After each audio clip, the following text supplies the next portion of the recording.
This is the Bar Stewards Enquiry. Right? You're talking absolute rubbish.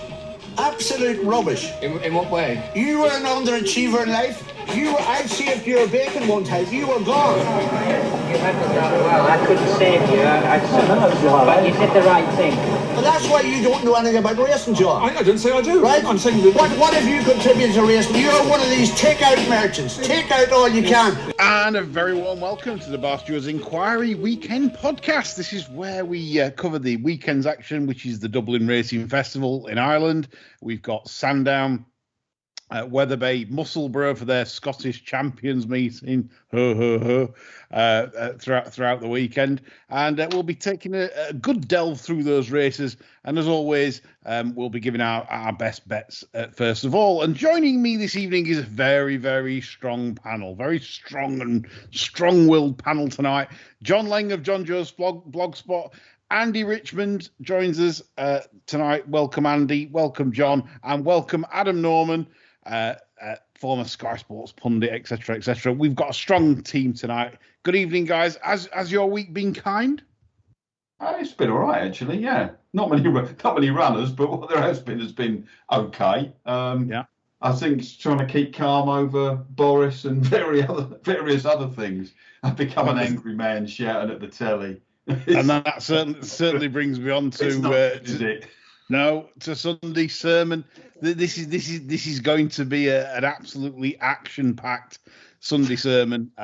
John is absolutely frothing for this one. An avalanche of bad news for racing this week, as always, as is the usual fare. And John will certainly be carving a few up during Sunday roast time.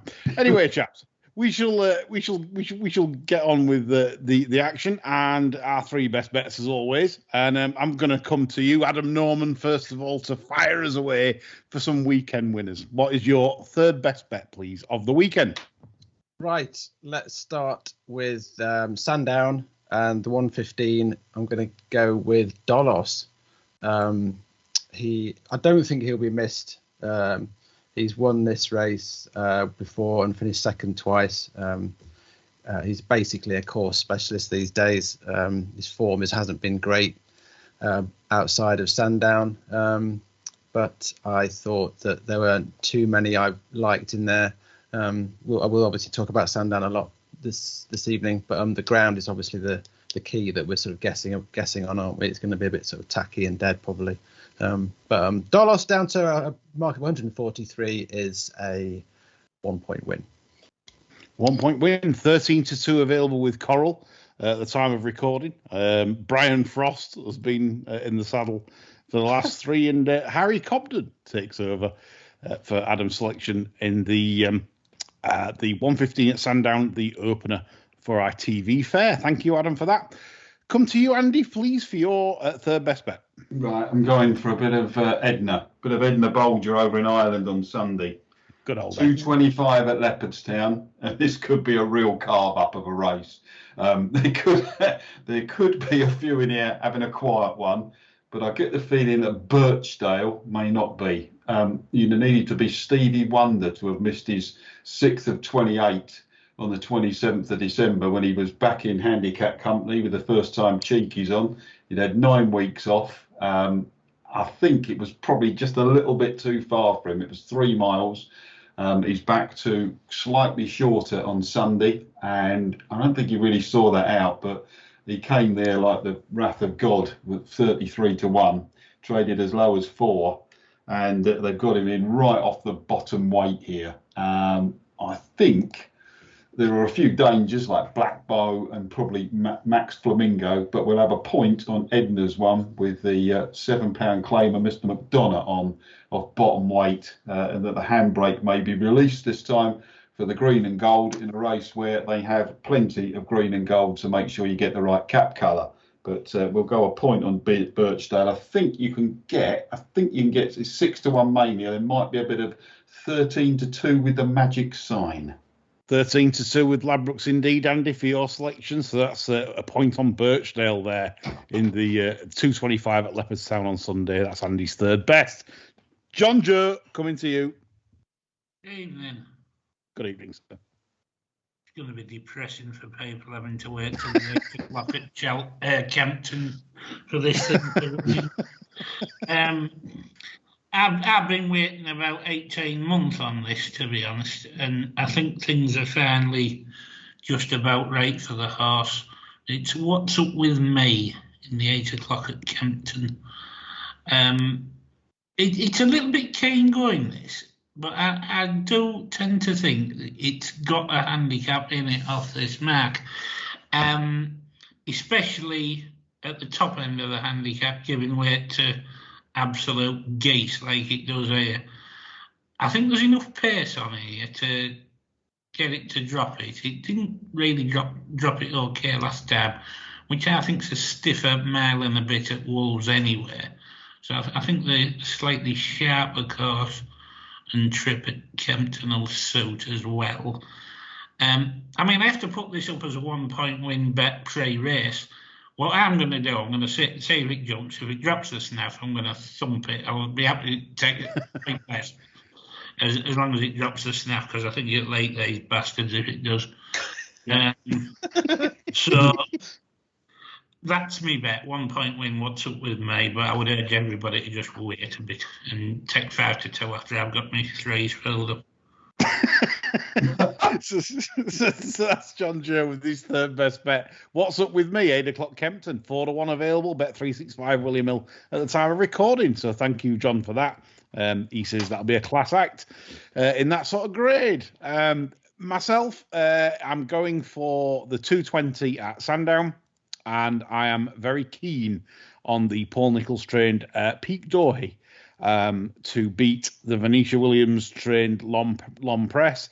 If you're a regular listener to the show, which counts about 4 of you, you'll know that I'm pretty much against. It's 3, yeah. But I'm pretty much against this horse going right-handed. Bearing in mind that when he won right-handed, he beat Legends Ride, a mare. That basically that didn't jump in that race. It's nothing form. This horse needs to go left-handed. The bet was last time when he went left-handed. I'm amazed they're sending him back right-handed, but I do understand because of probably the weak nature of the contest. They've probably looked at it and thought, well, we'll be favourite for this, which I get the logic of why they're running, but it wants to go left-handed. It's no good, and I at the odds, I cannot have that as favourite over Pete Doherty. I think Pete Doherty will jump this course lovely, and I think Pete Doherty will beat it, because if the jumping goes wrong down the railway fences for Long Press, there's no way back. And so I'm quite confident. So a 1 point win selection for me, a 2 to 1 generally available on Pete Doherty. John, I'll come to you then first for your second best bet, please. Horrendous. I've hardly got over dishing out this first one. This is one that I was with last time, and it ran an absolutely appalling race. Ask Dylan in the 255 at Sandown, where I think a lot of these will be having Coral Cup sighters. Ask Dylan can't be saved for anything. He's had his balls out already this season, trying for his life. The blinkers are going on here, which I think will probably be the time to catch him, especially on what will be better ground than he raced on last time, which I thought really arseholed him, to be honest. He's nicely handicapped here with this kid taking 7 off, and I think he's a bit of value against what could be a lot of non-triers. 1 point each way. Ask Dylan. So 1 point each way. Ask Dylan for John. John, have you seen any prices yourself on this? I did say 25, so I thought that was more than adequate. Yeah. I'm going to give you 33s, and you get, if you're going each way, 6 places. Paddy Power Betfair, both of them 33 to 1 at the time of recording. That's John's second. Got me trousers around my ankles already. Absolutely. Yeah, get the pate out and let the dog in here, John. Adam Norman, I'm coming to you for your number 2, please. Right then, staying at Sandown, it's a non-TV race, the last race on the card, 4:05. I'm going to go with Whadir Galley or Widder Galley.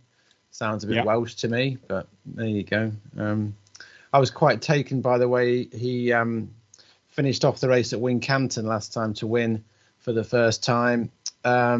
He's up 8, which is enough, but I just think at this time of year, these improving young horses can stomach rises like that. He's been very consistent throughout his career in 7 starts, not done a great deal wrong. And I didn't think it was a race that looked that competitive, to be honest. PJB was the shared sort of market leadership with him, and I was a bit disappointed, as many would be, with his finishing effort at Doncaster last time when he was heavily backed, cruised up, and didn't really find as much as expected. I'm not entirely sure he's that strong at the trip, 2.5 miles, so I'm going to stick with Whittier Galley under similar conditions to what he won under last time at Wincanton. So that's the bet. 2 points on the nose then for Adam Whittier Galley. In the 405 Sandown, 3-1 generally available. That's Adam's second best bet. Thank you. PJB, Adam, yes, I sort of concur with you on that, in that he was weak at the finish over the extended 2 miles, 3 furlongs there at Doncaster. So I was quite surprised to see that entered up over 2 miles 4 the way it did travel in the race. Thought they might just go back to 2 with that, but nevertheless, they must feel different to what we do. I'm going to come to Andy last this round, so I'll mention my second best bet, which is in the 2:30 at Wetherby. It's the Towton Novices Chase on ITV4, and I'm very, very keen to take on the favourite in the race, Ahoy Senor, with Sam Palais. The prices, unfortunately, are starting to be under pressure for Sam Palais. The prices are completely wrong in the first place. Sam Palais currently 11-4 at the time of recording, 8-13 Ahoy Senor.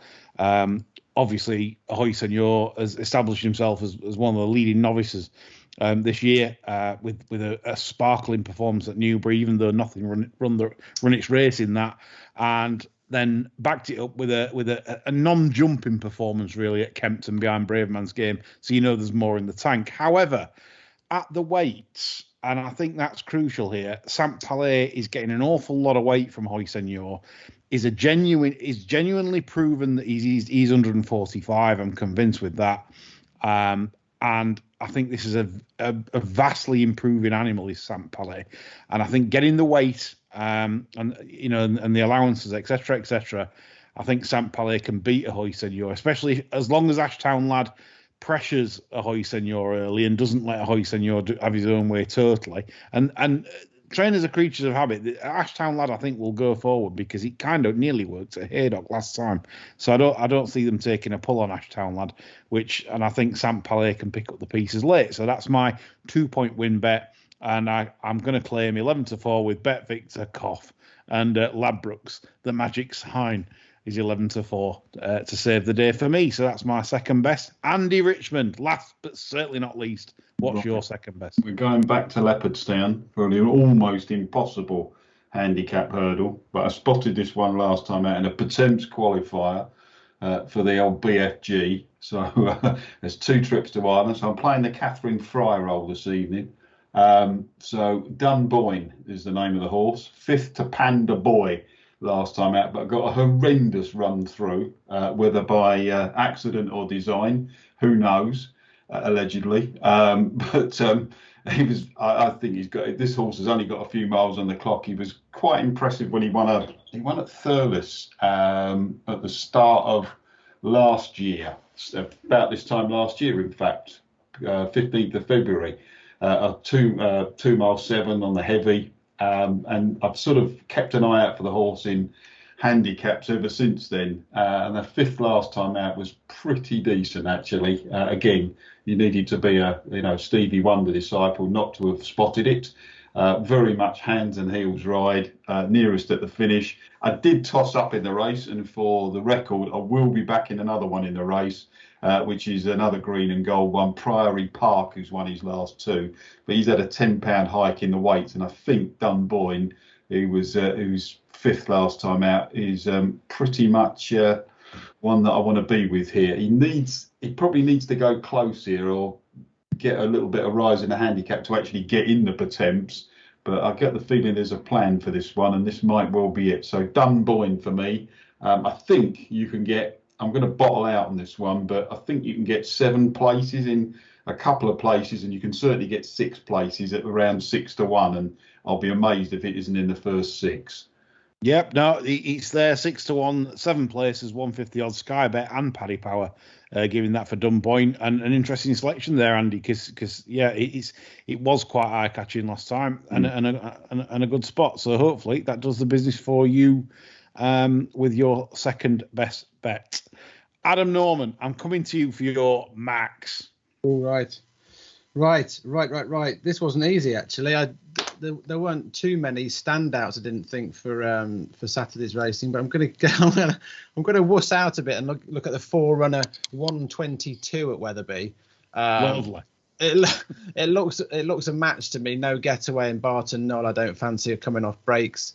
Schihali and Monroe and Paint the Dream are the two that I think it's between. I'm going to go with the bigger priced horse in Paint the Dream. Fergal O'Brien's horse, he's pretty consistent. I although he hasn't won huge amounts of races, I just love his way of going, very enthusiastic and sound jumping. Tends to go on any ground. He checked out quite badly in I think it was a Paddy Power behind the much missed Midnight Shadow, but did his thing until 2 out and then cut out pretty quickly. Has had wind surgery, then came back and had an okay run at Chepstow over Christmas. I think he's a bit high in the weights, to be honest, because he always runs his race. But the handicap has given him a bit of slack, dropping him £2. He's only a couple of pounds higher than when he won at Chepstow first time out this season. So I hope he'll just go and do his thing and fend off Schihali and Monroe in the straight. And I thought at 5 to 2. I thought he was the bet there with Mickey Hammond's horse making the market. So that's it for me. Good stuff. I'm at 5 to 2, and Adam's angle there is clearly that obviously Paint the Dream been a bit of a class act over his time. That's why he's shouldering plenty of weight. But obviously you've got to beat what's in front of you, and it's probably not the greatest of races. So Adam likes. Yeah.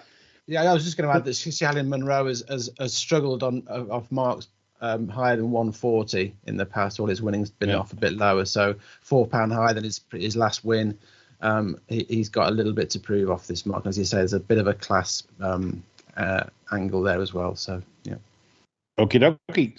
So that's 3 for Adam on Paint the Dream. 5 to 2 available pretty much generally. That price a little bit under pressure as Adam starts clicking. So that's what you got to deal with on our show. We don't mess about. Right. So thank you, Adam, for that. Andy, I'm coming to your max, please. Right. Well, I've gone so far for 2 very difficult handicaps.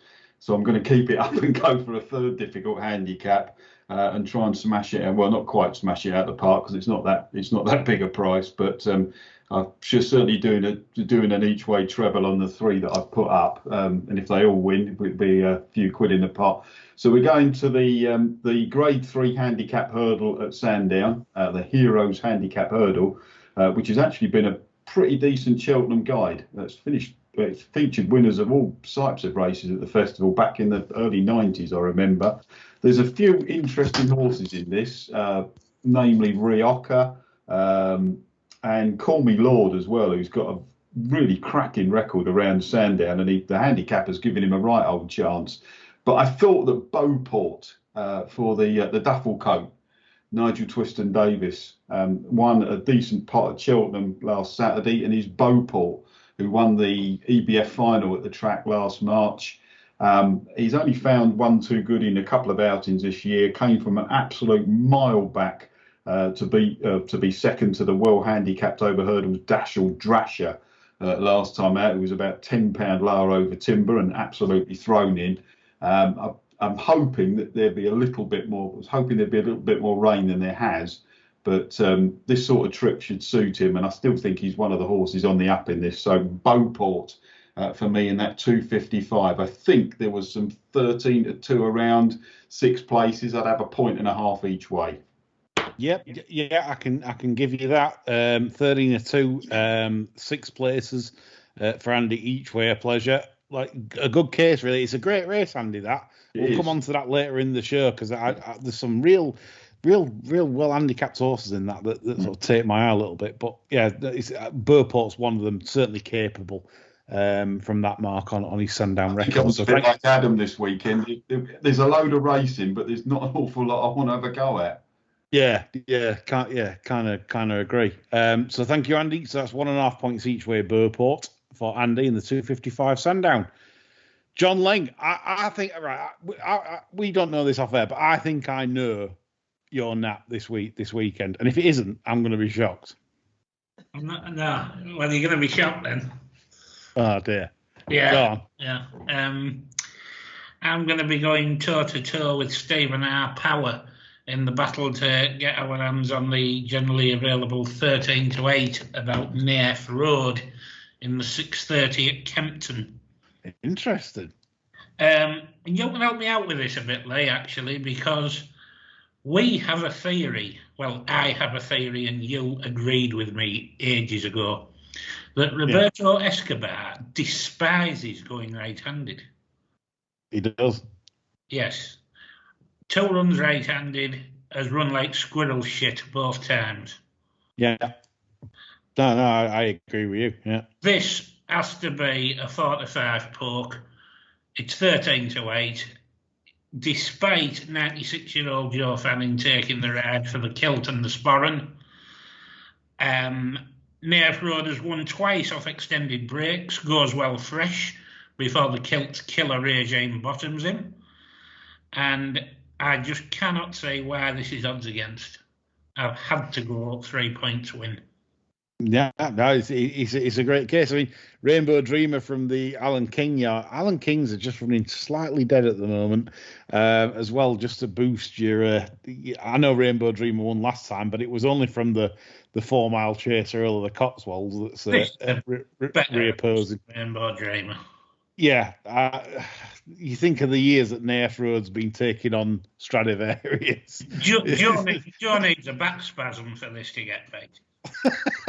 Every chance. But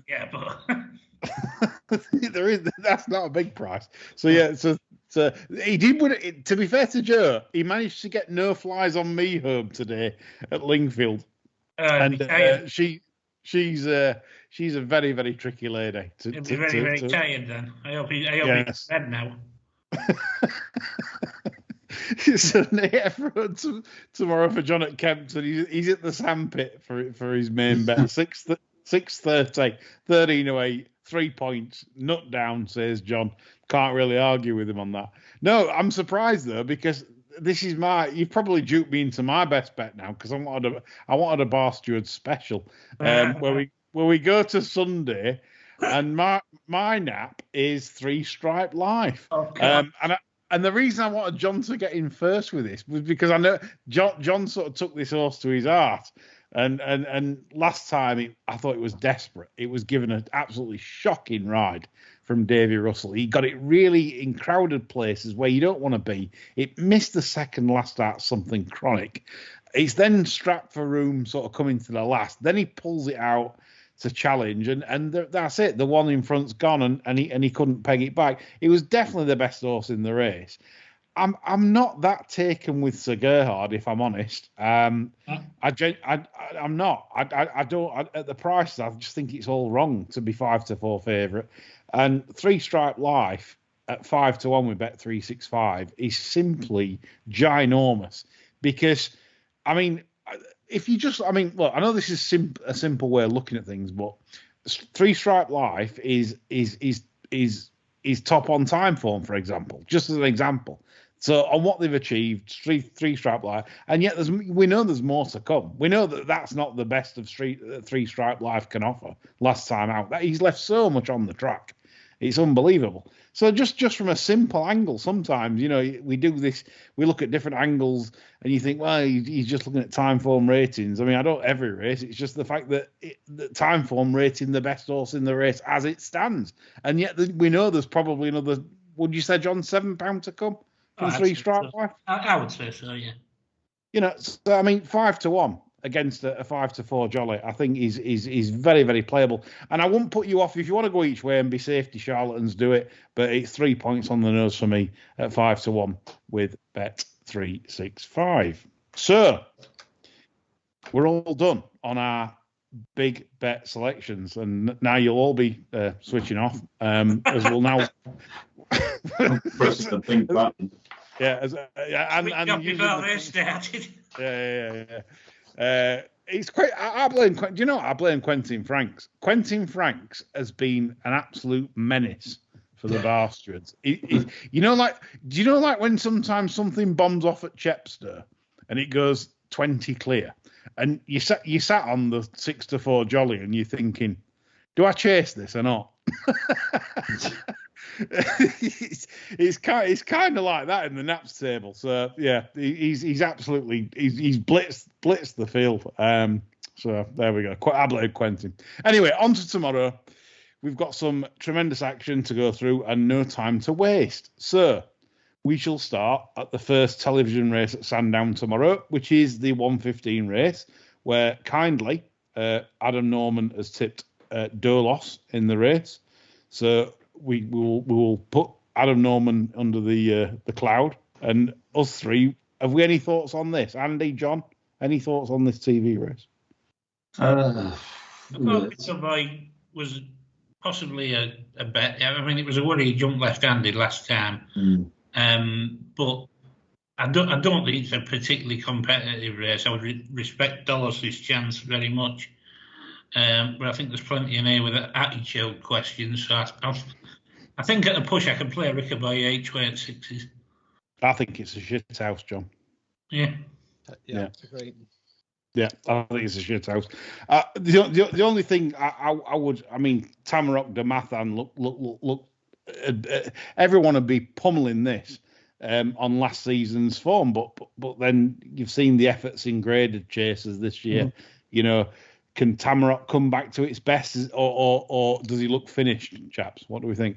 Are you not worried about Nicholls' form at the moment? He's batting under par. Yeah, I mean, there's the old sort of January, February Nicholls thing where he goes a bit quiet or can go a bit quiet. I mean, obviously my third best was there's only two ways about it. He's about to put some stats in proper context rather than people quoting strike rates, which drives me absolutely bloody mad on TV. If I see one more analyst quoting strike rates and not putting them in context, the telly's going in. Because you've surely got to look at the percentage runners beaten, and you've obviously got to look at the average over expected and the winners above expected. They're not. They never put them in context. Sky Sports Racing, especially, they put them up there and they put a 20% strike rate. Absolute bullshit. It really drives me absolutely mad because it means nothing. Absolutely nothing. So if you look at Nicholls' figures before today for this year. I think he's had about 6 winners. He's about 7 winners below where the market thinks he should be. Whether you think that's right or not is another matter. It puts a little doubt in my mind always with his horses. Only thing I'd say about that though, if anyone's a Nicholls fan tomorrow, obviously me with Pete Doherty and Adam with Dolos, is that he has run a lot of scrap. I mean, honestly, that's why, Lee, I'm putting the figures in context that. You know, if you look at them, it's not a pure strike rate thing. It is on the prices they've gone off in the market. Now, you can argue until you're blue in the face about what prices they should be in the market, but that's what the market's telling you. Yeah, so. Exactly. Yeah, I mean, he's like Wincanty. He brought out Echo and Heritage and scrap like that, absolute scrap that you wouldn't back. You know, you're always looking to beat them, and I just always think sometimes. You know, punters and everything. I know what you're saying. Market will say they've got a better chance than what they have because it's Paul Nicholls. Same in Ireland. Gordon Elliott, Willie Mullins. Everything they have is well bet because it's Gordon Elliott and Willie Mullins. What I'm arguing there is when figures are not put in context, and you know you can have someone with a 20% strike rate and still lose money on it. There was one the other day they stuck up 20% strike rate for a trainer at a track, and in fact if you'd have backed them all, you'd have lost money. Yeah, it's misleading people. Yeah. Yeah, no, I concur. But as a, to me, look, analysing this race, I wouldn't look at this race and think, oh, Nichols, it's a total worry for me. I think there's certain horses. I mean, not, for example, you know, Griantine and Frodon tomorrow in Ireland. You know, I wouldn't worry about stable form. I just genuinely think that he's running a lot of his, you know, absolute scrap. Yeah.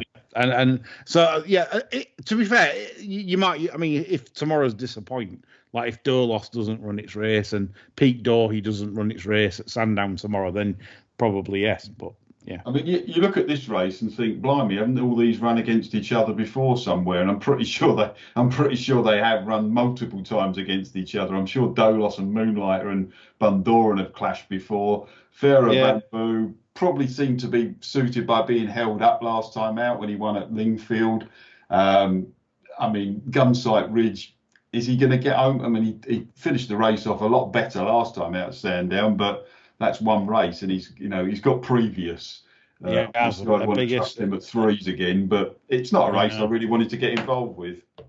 No, I probably side with that. If it got really soft there, but I don't. They've had some rain, but I don't think enough. But if it got really soft, I'd be probably with Venetia's again. I thought that was impressive in catching Eclair Danet. Last time at Lingfield. Yeah, I agree. I've not quite got that horse right. I had it down as crying out for further, and they're sticking it at 2 miles.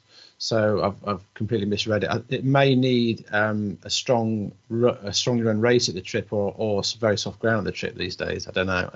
I was worried about that on the ground off this weight. You know, it did win here over 2 miles on decent ground in March, but that was like 124 in a pretty pathetic race.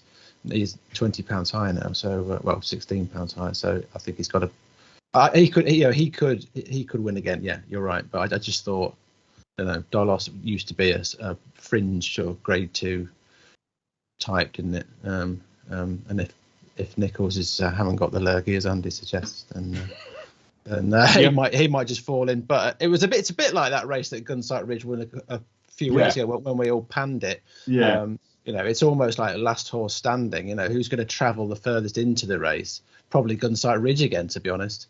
No, he's got the ability. If he does it again, then fair enough. Yeah. You know, he's done it twice, brilliant. You know, do you think, well, maybe I've crabbed him a little bit unfairly? Well, again, there's literally every horse in this race you probably don't want to be on going to the last. You know. You know what I mean? Literally, all of them. I just don't know what's going to come up the hill. Probably Pharaoh Bamboo is the only one that's going to be. You know, he could pass 5 horses on the run in and win. You know. Yeah, if Pharaoh Bamboo's up their arses, sort of coming to the last, then that's the one for him. Well, it'd be hilarious if Gunsight Ridge is up there, Rico Boy's up there, Hatcher's up there. I mean, Moonlight is a bit of a. I saw it at Donny last week. It's just a nutter. I'll never back that horse again after seeing that.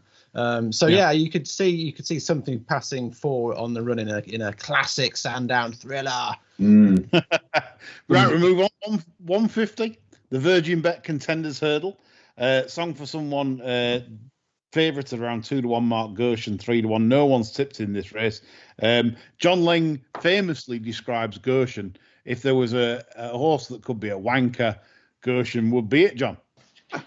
Gershon is an absolute wanker. There's no getting away from it, really. I mean, if anything, I'd have you reaching for the Nesquik rather than watching a race. It's that fucker, isn't it?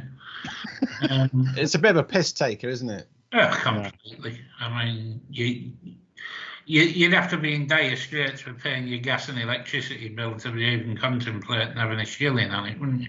Yeah, I can't say I've ever backed it, to be honest.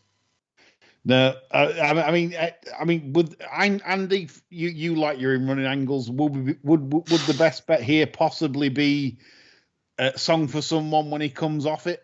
Possibly, is it? Possibly, but it looked to right. I mean, you know, to be honest with you, if this is, you know, this tells you something about the state of British 2-mile hurdling, doesn't it? This race. Yeah. I mean, the only saving grace for Goshen, at least he's going the right way round this time after he would, he was ridden on one rain at Lingfield last time out. But it wouldn't be a race I wanted to get particularly involved with. I thought God Your Dreams did well to pick up Song for Someone last time out, but it's it shows you, if some of these are going to turn up in the champion hurdle and they've got absolutely no chance, they get absolutely bumped in that. 66ers. Yeah. I was tempted to put Song for Someone up actually, Lee. Just the price put me off a little bit. Being around 2-1, I just think it's going to be run to suit, isn't it? I think it'll win. What's that, John? I think it'll win. Yeah, I do. Yeah. Well, he's £6 better off with guard Your Dreams. Yeah. So it all points to a Song for Someone win. But I think I might just wait for him running. No, you're right. Yeah, you can see Global Citizen and Goshen being 10 clear to out, and Coleman riding for all his life, can't you? You just want a bit more juice in the ground, I think, just so they don't get too far, get away, Yeah. We go to the 220, which is the Virgin Bet Scilly Isles, and I'll set this one out because obviously I've already said what I've got to say. You chaps can fire away. I agree with you. I think it's a match, and I'd probably jump on the pumpkin one after we've read the stats that say they're not entirely dead. So. Go on, well, it's only my observations at Wincanton, etc. But yeah, I've not got much to add, to be honest. I mean, the others are quite nice horses in their own right, but they've got loads to find on the numbers, haven't they? I mean, you can't crab the fact that this is what you want. You could have ended up with a match with the three of them due to receive a stone or more if it was a handicap, So. Having complained about that sort of thing in the past, it's quite good to see them showing it when they've got the bang up against it. I mean, it's a big race, 45k, isn't it? So why not try and pick up some prize money? But it does look like a match. I've seen Pick Dory physically. I'm not that taken by it as a chaser, to be honestly. No, but wait, it has been on the deck. I mean, it's 2 from 3. Would have been 3 from 3. It's just got a big engine. Yes, there's a very large engine in that. And I think that can get if you're in your rhythm at Sandown, and like I said, long press, if that's going out to the left, like anyone watch Ascot, just watch Ascot, and you'll see yourself. He's badly to the left as well, real bad, and he still managed to win. but yeah, obviously it had nothing to beat. Legends Ride, Gordon Elliott's fell early, pencil full of lead. So long, if you're taking 4 to 5 long press. At least there's 4 to 5 shots every day that you can say this will just set off, make it all back up. It's not got bellyache. I don't read about what trainers are aiming their horses at. Is this going to the festival? Long press. I'm not sure. I've not. We're hashtag the road to Doncaster. Yeah. I just wonder why. Yeah, I mean I just wonder if this is a goal that they, you know what I mean, or is it just we can probably try going this way again and try and nab the 45k on the way back to Cheltenham sort of thing. I think that's what it is. Try and get away with it rather than it being a big target. Yeah, I do think that's what it is. I think it's a good prize. They know they're going to be a short price to win it. Why not? Yeah. Even if they jump left-handed, they still might win. Yeah. Like you say, if Nichols is dead. Apparently the plan is to go to one of the novice chases with long press, and Pick Dory is going to Aintree. So those are the plans. The one I'd be interested in keeping an eye on is Mr. Coffee, for as long as it doesn't screw the handicap mark up, which I don't think he can. He shouldn't get too close to these. And the handicap is usually fairly lenient in races like this these days. They have license to be so. He'd be interested for something like the Plate for Cheltenham, if he's done well enough here. He's got plenty of ability. I think he wants a kind of race that falls apart. I'm fancying that for Cheltenham, actually, in a race with plenty of pace on it. Yeah. Thought that would be up his street. So I'd be interested to see how he runs tomorrow. But I wouldn't be playing in the race. No. I can't. I'm not a massive fan of the horse. It looks a bit of a mentalist to me. 255. We love mentalists. We do. 255 Sandown. It's the Virgin Bet Heroes Handicap Hurdle. Andy Richmond has already got a strong bet. Yeah. In this race in Beauport, and I agree with him. I think it's gone out. I think it's got good claims. Rioja, I think, will improve the trip. I think Green Book is also, I really like. It'll be winning off bigger than 130. Born Patriots, a very interesting Irish challenger. It sets up for a fascinating race, gents. Adam and John, what do you think? Well, John's tipped Asdillon, isn't he? So, well, yeah, I suppose, yeah, you've got to put John. No one puts John in the corner. Little Johnny. Go on, John. Anything further to add, John? No, not a thing. No, not a thing. Adam. Yeah, it's left to me. I did have a good look through this actually, but didn't really come to any strong conclusions. I thought Beauport was, Andy's made a good case, which I agree. The ground would be a concern, I think, but the trip might help him overcome that. And I thought Born Patriot was he's already qualified for the per temp, so I thought he might just be having a look with Brogan riding for the first time. I can see him pottering around the back, making some late headway. And Jesuitique, who's got form with Beauport, he has got some ground to make up at the weights, but he's just the type to improve another chunk for the doctor. So I think the market is pretty good on this. I think it's the right ones are at the top end. Yeah, I'm very interested. Call Me Lord, I do think if they do go a good pace, will struggle at 3 miles personally. Shapewell in the Lanzarote. With the extra places, I think they Call Me Lord. If you're going to back Call Me Lord, try and take all the extra places you can. I mean, his Sandown form reads pretty well. It's 1-1-2, 1-3, 3-1, 2-3. So he certainly likes the place, and he is pretty well handicapped. Be cantering, turning Andy, you'd think, wouldn't you? Be cantering, you would think. And then hopefully the petrol gauge will run out. Because bearing in mind, it was a steadily run Lanzarote, and he did very well. He was the best of the held up horses. I championed up for Parole the other week because he ran well, held up. But the Call Me Lord was also held up and did best of the held up. So Call Me Lord, you can see, is very well handicapped. So, but probably more of a Coral Cup, maybe selection of a 2-5 rather than the 3 mile over a testing Sandown run, but who knows. Anyway, 3:30, Virgin Bet Masters handicap chase. Farinet heads the market with 5-star Getaway, 4-1 joints, and Linley King. It's a tough race. No one can even work out the favourite in this, chaps. Any thoughts? I think I've got a bit of a snaky one in this. Go on. Rail Stale. Now, from the dead, or maybe not dead yard of Paul Nicholls. The horse isn't in great form, but I have sort of got the impression that this season he's been brought along with the spring in mind, and I take heart from Nicholls' comments in the Post tonight, where he says he's been out of form for a while, but he's slipped to a nice mark, and we're hoping he can find his form for the spring.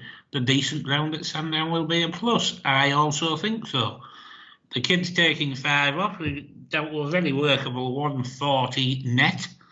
While I would respect the Venetia horse very much, because I think that's got improvement in it for the trip probably, I think Rail Stale quite sporting at 16-1 each way. Okay, interesting. It's a fair shout because it's one of those races where it's open purely because nothing comes there with obvious claims. I nearly tipped up 5-star Getaway. That's the one I like, Adam. Yeah, he was entered in the Sky Bet Chase, which I thought I was surprised they bypassed that.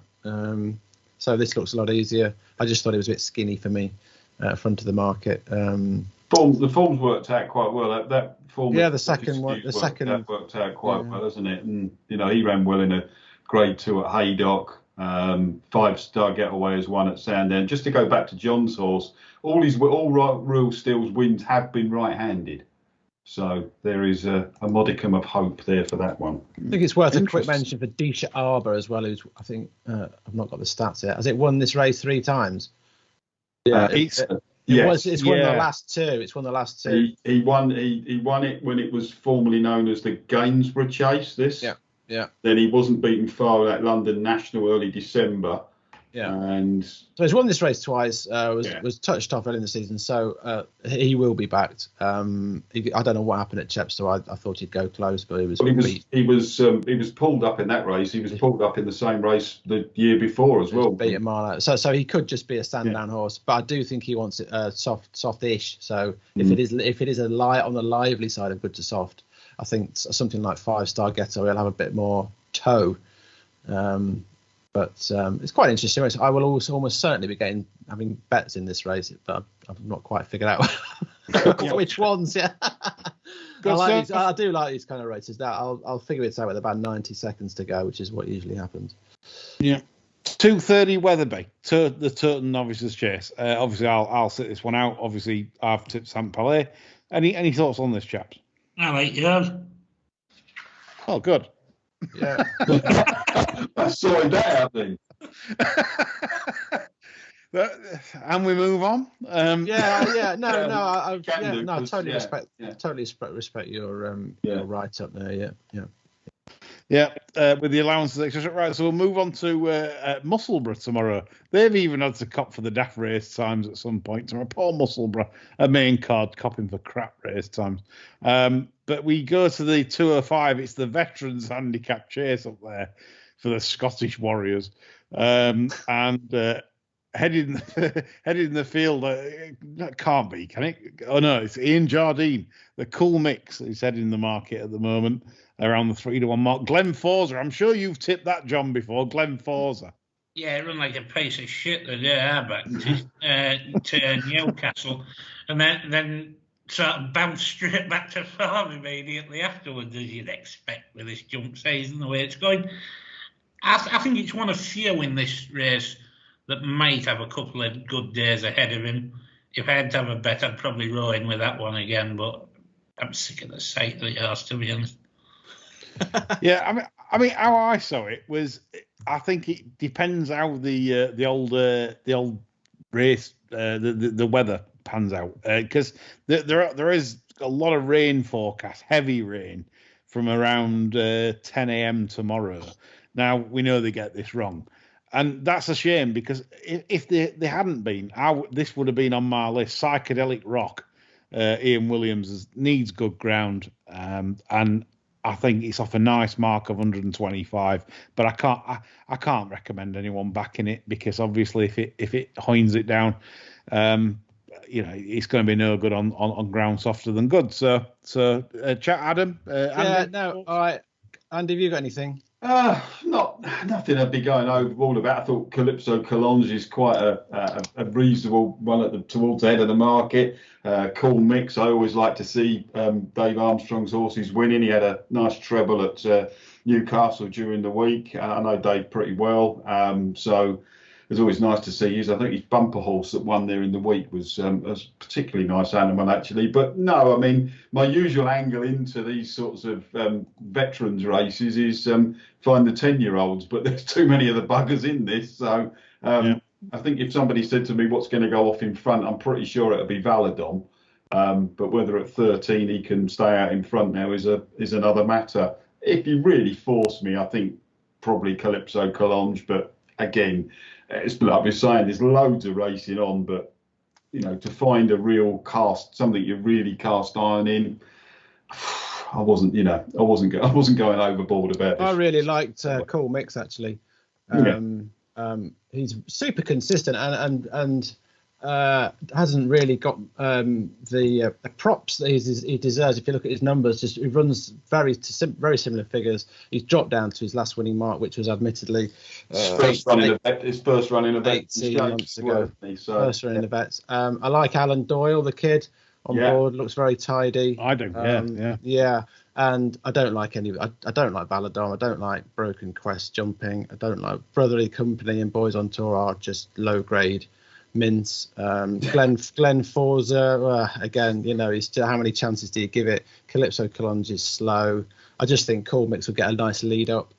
And Trip, as they say, ground is probably important, although he does act on softish. But the problem is he's 3-1. If he was sort of 9-2 or something like that, then he'd be a bet. But he doesn't win that often. But as I say, he's so consistent. He was fifth in the Scottish National. He was fourth behind I Right and Good Boy Bobby, which is brilliant form in the rehearsal. Not beating a million miles. That form's way better than the rest of this stuff. So I'll probably end up backing him, to be honest, whatever the price. Good stuff, lads. We move on to the Scottish County Handicap Hurdle. Diocletian I thought was interesting here, in that it's a stable such from Balding, always look well handicapped, sort of 120s. There's been a lot of money for Diocletian overnight so far. As well, haven't they? Yeah, I mean, this is an interesting runner. Thought on this, chaps? That was the one I liked, actually. With I can see the case for it. The one I quite liked was the one down the bottom, Socialist Agenda. I thought that was fairly unexposed as well. It likes to run prominently, which, as we know, around Musselburgh usually works well. I didn't think it was that badly handicapped of 118 as well. It's got a little bit of pace about it. I do like the train, Laura Morgan. Sort of 10 stone 5, it had a chance in a race where it's a bit like the previous race, really, wouldn't it? You can give a fair few a chance. I wasn't particularly keen on Wild Max, or highly prized. I can see the case for Diocletian, especially off the back of a wind up, but if small play would be Socialist Agenda. I think he's off a lightweight and the run style will suit. Good stuff. Okay. Adam, anything to add to that? Not really. I thought it was tricky. Okay. I agree with Andy, actually. I thought Socialist Agenda is the one with a nice progressive profile. Okay, we'll move on to the 345, which is the Edinburgh National. And I'm quite surprised, actually, to see the money for the Wolf at the moment into sort of around 2-1, 9-4. I'm quite surprised. Maybe it is the Nichols factor. Highland Hunter, 5-2 with Denise Kurtz. As much as you can get on, all £6. But yeah, I mean, 5-2 there. Highland Hunter seems weak on the markets, which I'm surprised at. It's a solid one on the book. I thought Step Back would be a nice little trade, but there's money for that also. That's now 8-1. I thought Step Back would go from the front under Bradstock's daughter, and run loose for a while and be a good trading opportunity for people. But what's your thoughts on the rather cut up now sort of Scottish National, whatever you call it, Edinburgh National? I think if Pick Dory and Dolos run badly, would that put you off Highland Hunter later on in the day? Yes, yes, it would. Yeah, so I think it would. Yeah, a decent. I mean, it wouldn't be the worst thing to lay the Wolf and Highland Hunter for odds on coupled. The Wolf is no, it's not a horse that I'll ever be backing. No. Constantly makes mistakes. Looks like a hound. Just sorry, but no, it's just not for me at all. No, I mean, why is Mighty Thunder such a big price? I don't really get that. It's exactly. Yeah, you can forgive any horse for getting lost around Chepstow in the slop. He's high enough in the weights, having done all that all that he did last season. But you're not going to have to improve on what you've already done to win this, are you? No. So Captain Catstock's as soft as anything.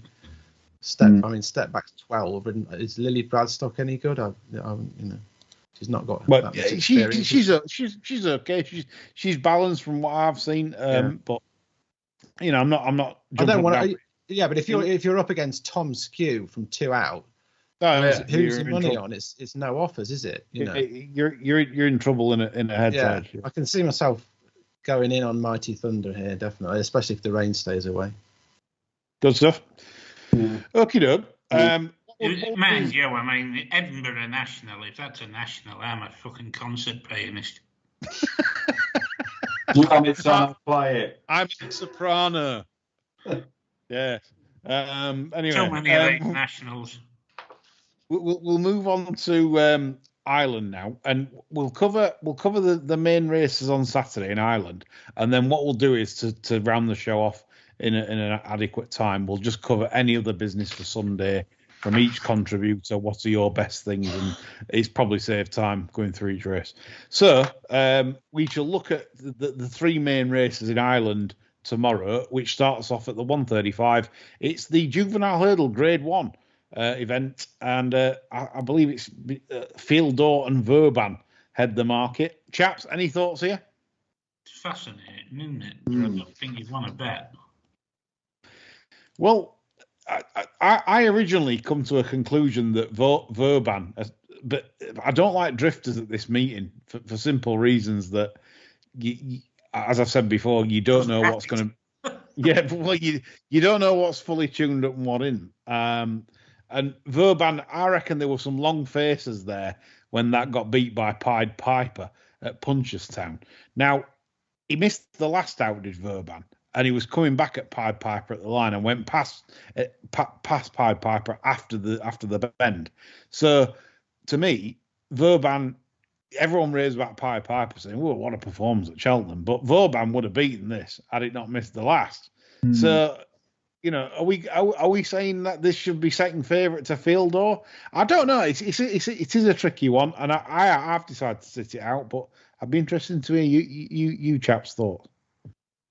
Too tricky for me. I'll wait and see what wins and take it into account for one of our extensive Cheltenham preview shows. Absolutely. So that's where I stand on that. Andy, Adam, nothing to add? I thought that I wouldn't be too quick to write off a Kerry Allen, to be honest with you. Yes. That looks overpriced.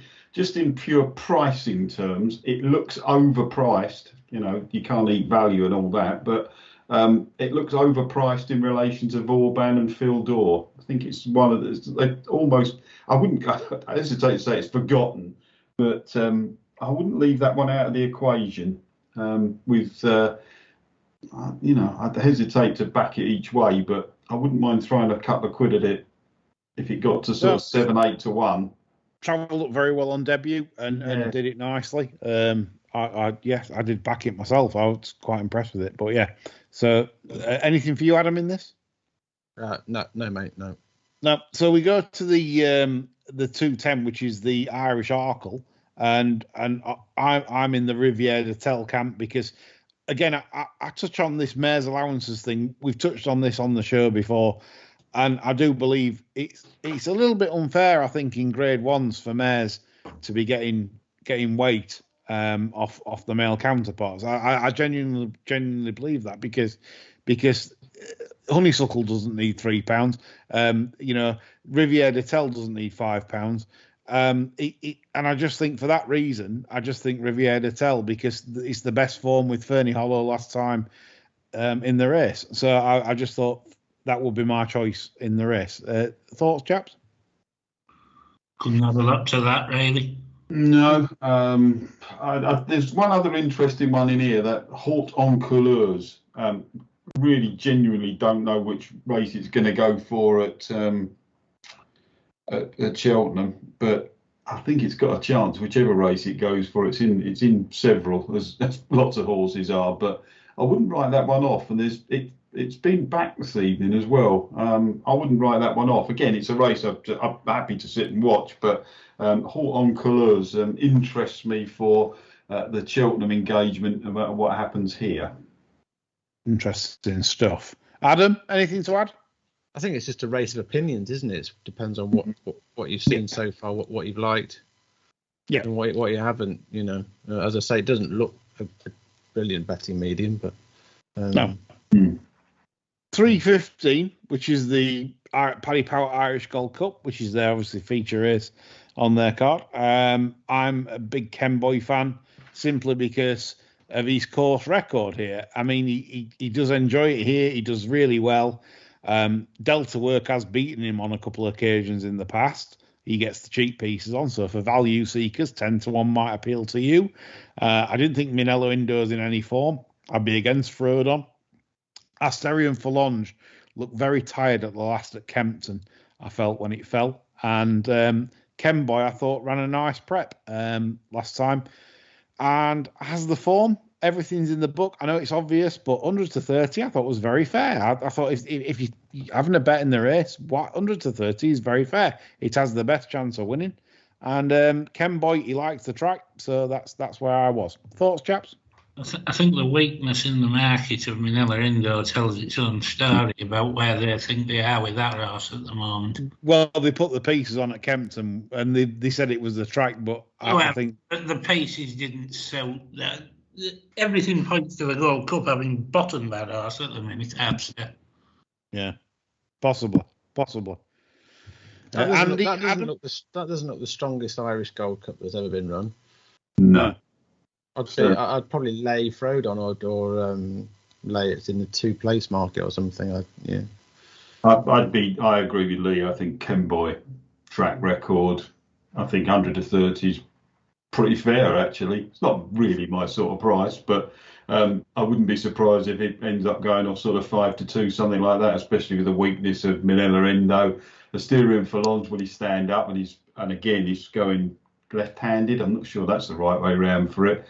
If I could see one to shock, it might be Janadil, but Frodon, well, you can't fault the horse, but I just can't. Ken Boy would be the one for me. Okay. So now we go to Sunday, which is covering the Leopardstown, and I think what we'll do is any other business, chaps. So I will go to each of you for your sort of peak business on the Sunday. If you've got any really interesting theories and thoughts, let's hear them. So I'll start with you, Adam, individually. What are your thoughts on Sunday? If you've seen anything good? I did look at Musselburgh. It's not a bad little card. There's a nice horse of Donald McCain's running called Since Day One, who impressed me physically and in the manner of his victory at Newcastle last time. He's running in a Supreme Novices Hurdle Trial, which doesn't look much like one to me, but he's only got a run to probably 125 to win. He's currently 9 to 4, and again, it could turn into a match. Socialist Agenda's entered there, so he probably won't run. It's just a really nice horse that is worth watching, even if it's too short to back. What else was there? Not much, to be honest. Again, it's quite hard to find anything that's got some juice in the price, to be honest. That I fancy. Everything seems to be priced accordingly. There's a horse called the Big Galloper, one of Charles Burns's, a horse that landed a massive gamble quite some time ago now. I think he likes soft. If it does turn wet at Musselburgh over the weekend, Adam Wedge is riding, and he's running in a per temps qualifier of 122 down the bottom of the handicap. It's a good race though, actually, but it wouldn't at all surprise me if it did rain, and it'll be punted from the price it is now, which is around 8 to 1, I think. That's the only race it's ever won, Adam. That race at Common where it got punted off the board. Yeah, but, I missed it that day. I'd seen it run over here, not off. I think 3 times. Yeah, massive not off, but lovely horse. Suitably named because that's what he is. And he's unexposed over 3 miles completely. It was Stamina that won the day at Roscommon when I can't believe it's 2.5 years ago, but there you go. But he'll be trained again to win on one particular day, whether it's tomorrow, Sunday, who knows? But he's not done much in between, but he'll be well handicapped when when the time's right. Good stuff. Yeah. If the money comes. So, Adam, is that you finished for Sunday? That's me, mate. That's me, mate. Okay, Andy, I'll come to you for your best thoughts on Sunday. Again, a bit like Musselburgh, the same thoughts as Adam, really. I say that Big Galloper was interesting. In the same race, Brawson, which they had a chance to run under a penalty and declined the chance to run under that. So they obviously think he's quite well handicapped still. Martin Keithley's horse with Sean Bowen on the excellent Sean Bowen on board.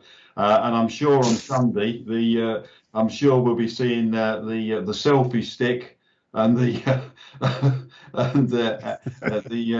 out from the our friend who loves to use that, because there's loads of short ones at over at Leopardstown, Galopin de Chambre, Chacun pour soi, Honey Block the treble. and Sir Gerhard. Well, you probably get the four timer up there, couldn't you, from the blogger? So that'll be on somewhere, coming to a bookmaker near you. I've already looked at that 225 where I've stuck up one there in Birchdale. I mean, there's some other interesting horses in that race. The Shunter, Black Bow, Max Flamingo. It was just a bit of a punt, that race, really. Sunday's racing looks very much like Saturday's. Lots of racing, not very many betting angles, but an interesting watch. And I think if you can the more you can sit on your hands this weekend and watch and take in what happens, probably the better, rather than getting involved. Yeah, that's a fair shout. Thank you, Andy. John, anything? Lads, get involved. Get stuck in. Get stuck in. No. Okay. You don't want to you don't want that single customer view and all those people asking for your bank statements for the last 67 years, do you? Absolutely. Men like men, come on. Yeah, that's it. Chest out, chest puffed out. Yeah. John Lang's going to sort it now. They can ask for my bank statements. If I look at them, they'll probably send me some fucking money.